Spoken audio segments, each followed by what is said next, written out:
President Kennedy was shot, and that was a big shock for us, for everybody, to have a president get killed like that.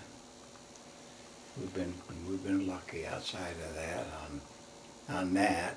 We've had a lot of bad things happen. Do you remember where you were when you heard? No, I don't remember, but I do remember seeing, we had TV then, and I can remember seeing the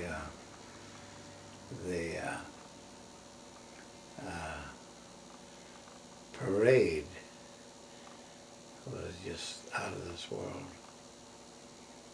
Very sad thing to have. The parade they had when they went at the funeral.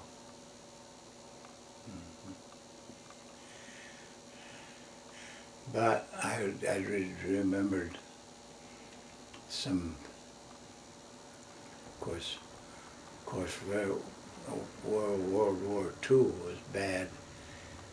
That was going on when I was in my 20s. And I had 5 children when my brother Joe went to the service. And I remember that's the time when I moved to Wellsboro because I wanted to go to work at Corning Glass Works.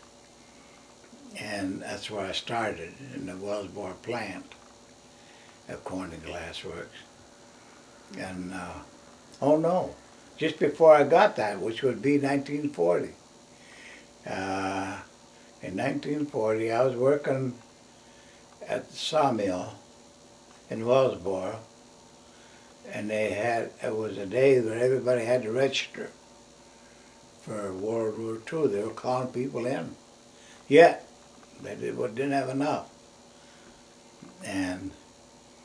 But I didn't get called. Nick was there. Nick was in the war. Frank was in the war. These are your brothers? Huh? Your brothers? My brother Nick was in the war. Yeah, he went through the whole mill until he ended up in Germany. And yeah, he was lucky. My brother Joe didn't make it in the Battle of the Bulge. And my brother Frank, he ended up in Japan. It ended while he was out in the islands out west, and then he got to go to Japan. And he sent me a gun, one of their guns from Japan. I think Richard has that, if I'm not mistaken. I have it yet. And I think Nick sent me something, binoculars or bugle. One of them sent me a bugle and binoculars. I've been in the war. I think Lou has a bugle. I hope they have it. Yeah.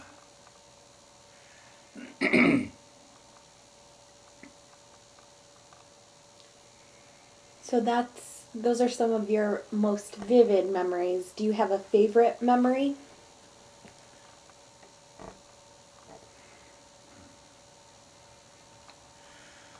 I don't know.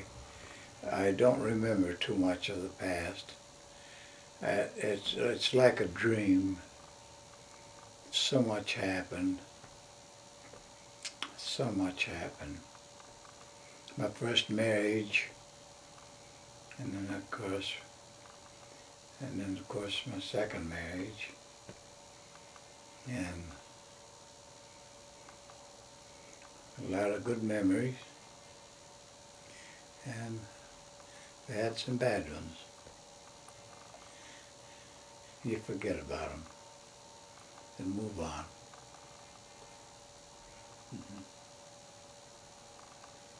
What's something that always makes you smile?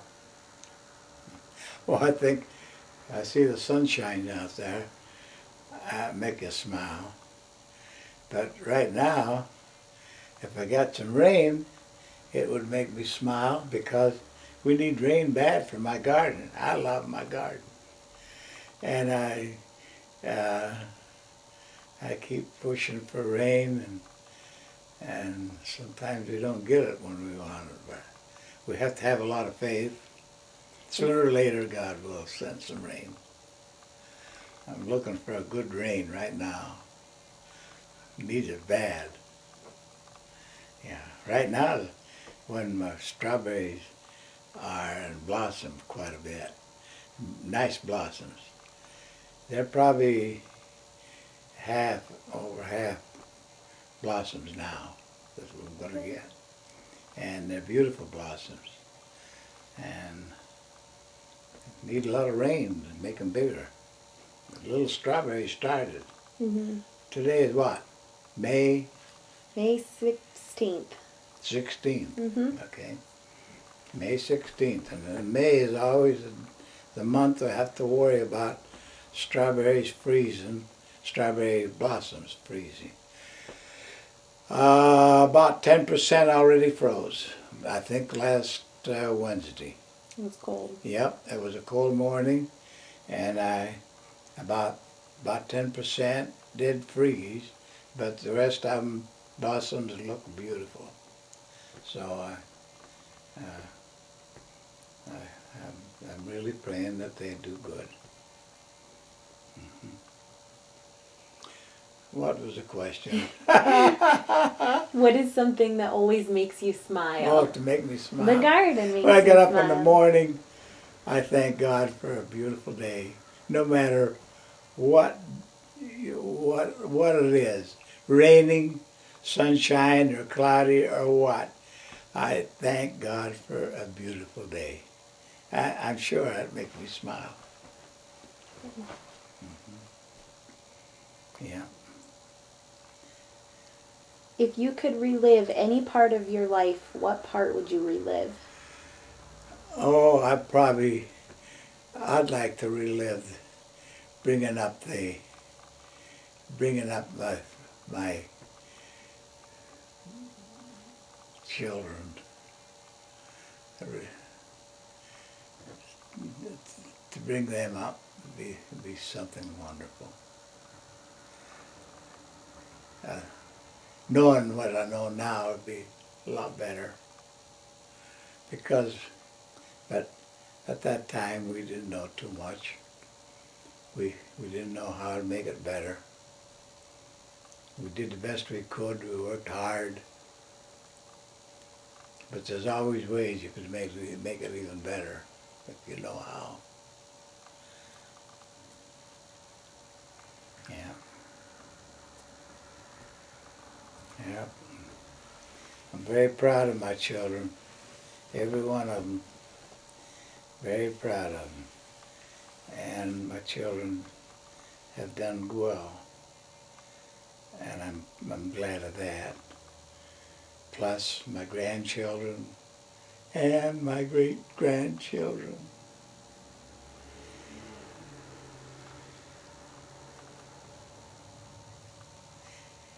I gotta figure out how many I've got. I had a guy ask me today, I couldn't tell him just how many. I gotta count them all over again. It's easy to lose track. There's a lot of us.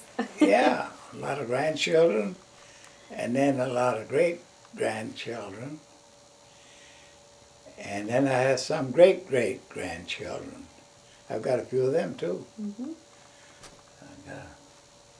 And they've been coming out up till this year. Right up till this year I had some.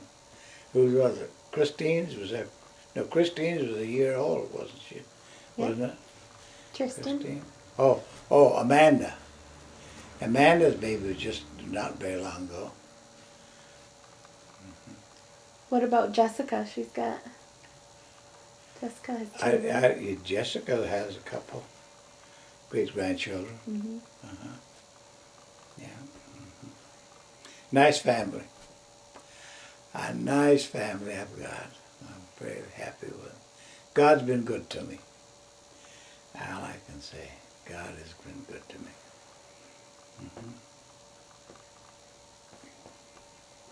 One of the big things that I'm looking forward to now is I think we're going to plan it next um,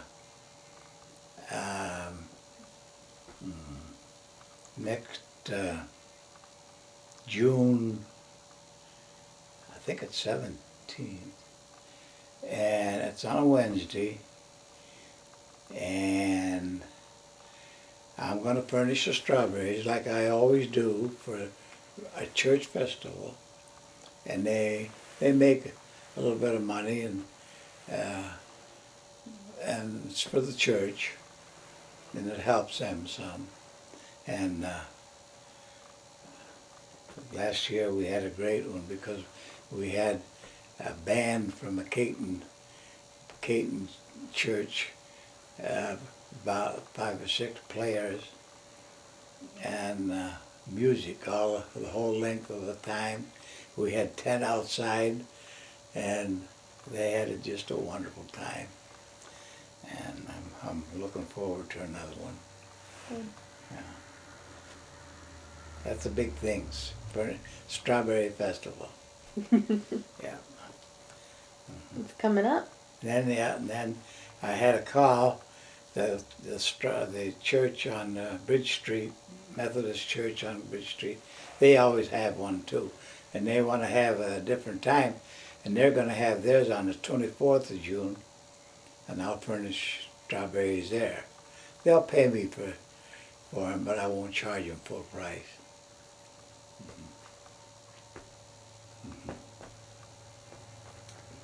What political event stands out the most in your time, in your mind? You've seen a lot of political events.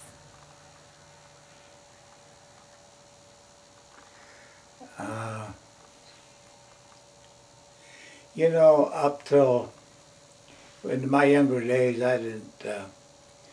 The only thing I knew was that I paid attention was President Roosevelt, and I knew that he was good, did good things for us, and I did pay a lot of attention there. And then of course Jack Kennedy. I never thought that he could be elected because he was a Catholic, and I thought, no, I don't know how he could do it. But he did, and I was glad for it. And everybody liked him, and then they had to kill him. And outside of that,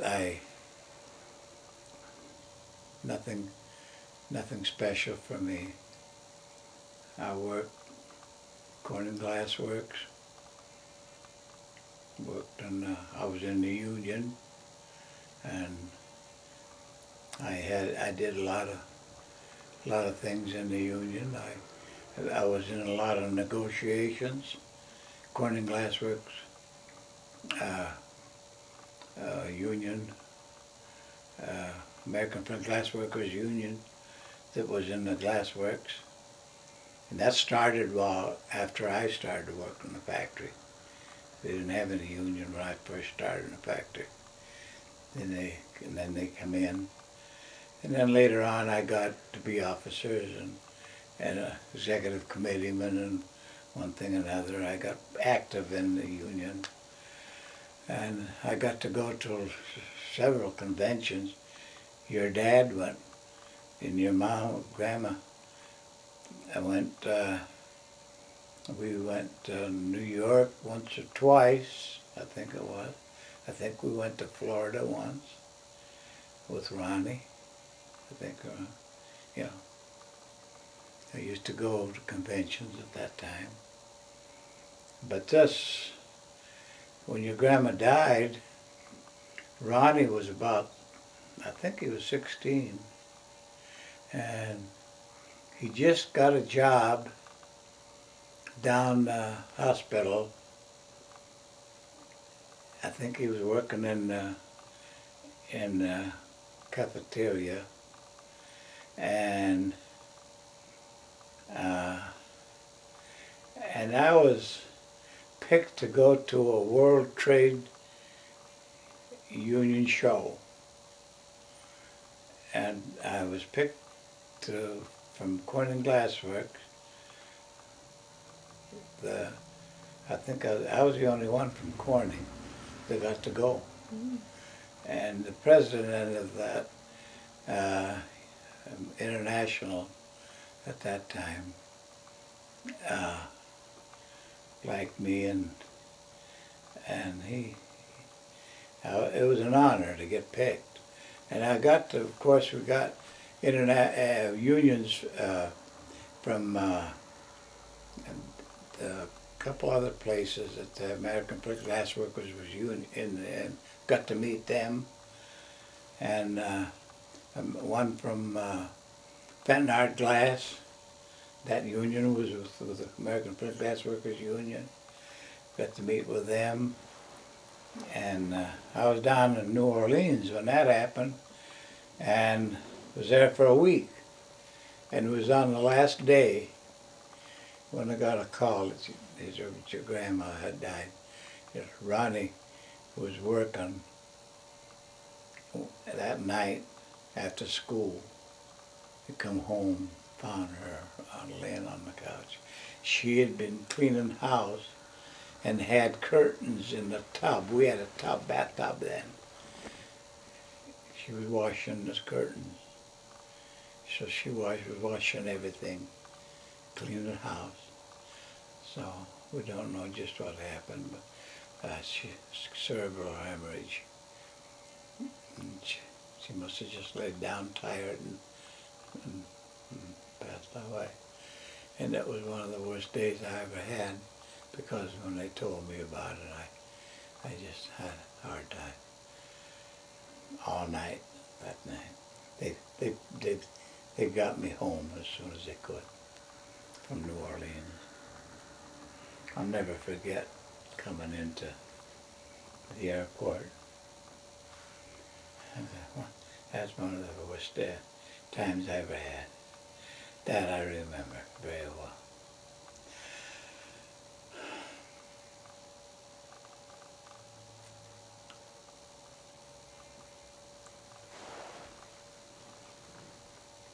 Recording again.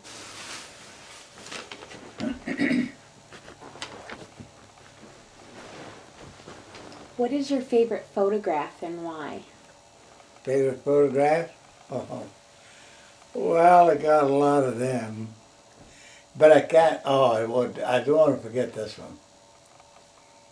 That is probably my favorite right there. That's my father and mother. And I don't know just how old they would be, but that's always been my favorite. I have a bigger one in the dining room there, and someone gave me this here one, and I think I'd like to have some more made of it. Yeah. Of course, a lot of my favorite pictures are hunting and fishing, you know that, because I always like deer hunting, I like elk hunting, and I like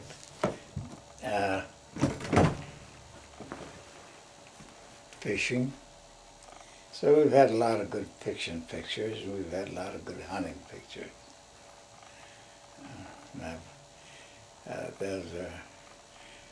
Those are very good memories when I used to go to Montana,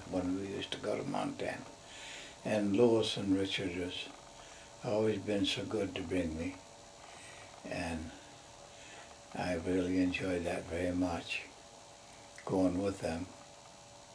And we always had some some good people that went with us too. We've always had a wonderful time. We've met some wonderful people on our trips. It's been really wonderful. We still have a lot of good friends in Colorado, and most of them call me BTO because when we started to go to Montana in 1979. It was our first trip, I think it was, and I started at BTO, and I was known by them as everybody there as BTO. What does Everybody called BTO me mean? BTO, big time operator. Yeah, I remember going to Montana. We used to go start in the evening, travel all night, and travel all next day too. To go to Montana to go hunting on our trip. Would bring the trailer we had. A friend of ours put it together, and we painted it blue, green. Green. I think it was a green color instead of blue. And what are we going to write on it? And I said, BTO, big time operator. Something about big time operator came up at that time, and we put BTO on our trailer. And we pulled the trailer with a truck and our supplies, and we brought a lot of meat back in those trailers. But anyhow, I remember a couple of times when truck drivers on the big highways going west would pass us and talk to us on the walkie-talkies. And I remember this one, definitely, this one, he says, oh, by the way, he says, what's that BTO stand for? And he says, are you ready for this? I said, yeah.